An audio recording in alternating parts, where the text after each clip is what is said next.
Favourite serials இனி டிவிக்கு முன்பே சன் நெக்ஸ்ட் ஆப்ல ஜாலியா எல்லாருக்கும் முன்னாடியே பாருங்க. இப்பவே சன் நெக்ஸ்ட் ஆப்பை டவுன்லோட் பண்ணி சப்ஸ்கிரைப் பண்ணுங்க.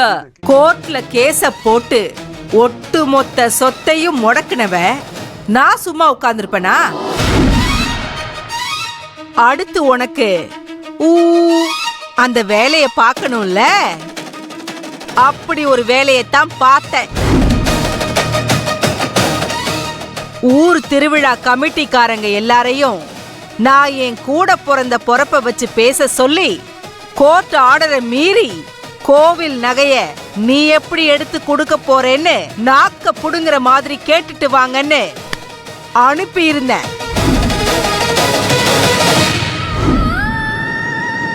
அவனுங்களும் மண்டைய ஆட்டிட்டு வந்தானுங்க.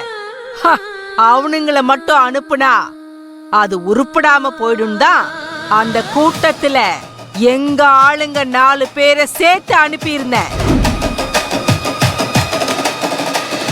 எதுக்கு தெரியுமா?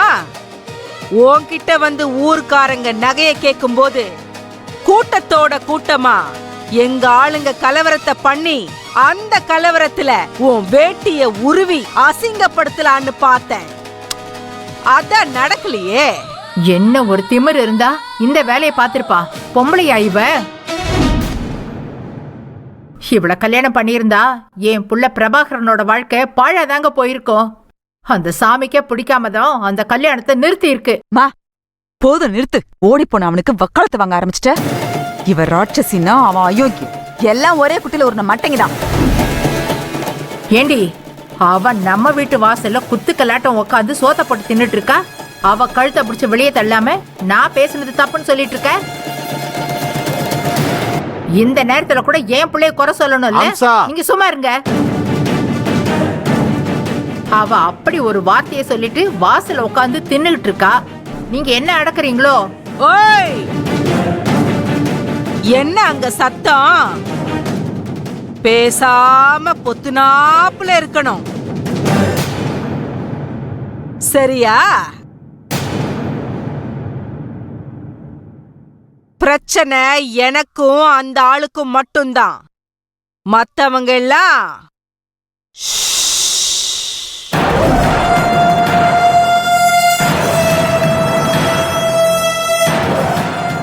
உன் வீட்ல ஒருத்தி இருக்காளே, உன் குடும்பத்தையே உன் பேத்தி மாதிரி என்னமோ சுத்தி சுத்தி வராளே,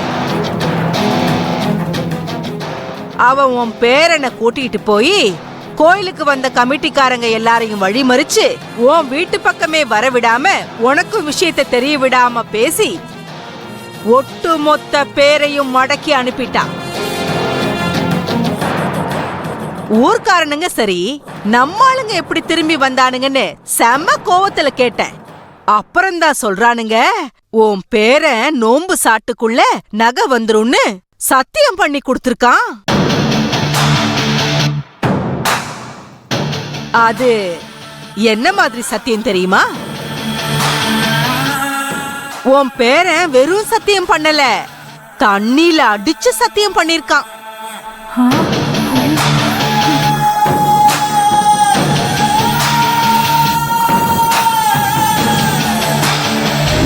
நோம்பு சாட்டுக்கு நகை வந்து சேரும். இத நான் கும்பிடுற குலசாமிய சாட்சியா வச்சு இந்த தண்ணி மேல அடிச்சு சத்தியம் பண்றேன். இது சத்தியம், சத்தியம், சத்தியம்.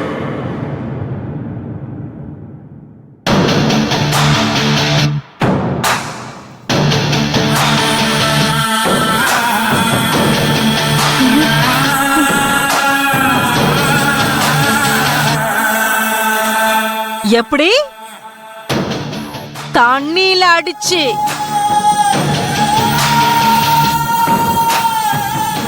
பாவம், இது உனக்கு தெரியாதுல்ல. நீ கேட்டா எங்க உடைஞ்சு போயிடுவியோன்னு உன் பேரனும் அந்த வெளியூர்காரியும் தெரிய விட மாட்டாங்க. ஆனா நான் விடுவேனா? அதான் ஒரு 8 வந்து சொல்லிட்டு போலாமேன்னு வந்தேன். நான் என்னமோ உன்னை அசிங்கப்படுத்தி அவமானப்படுத்தி உன்னை நெஞ்ச புடிச்சுக்கிட்டு சாக வச்சு அந்த ஓடி போன பிரபாகரனை எப்படியாவது வர வச்சிடலான்னு பார்த்தா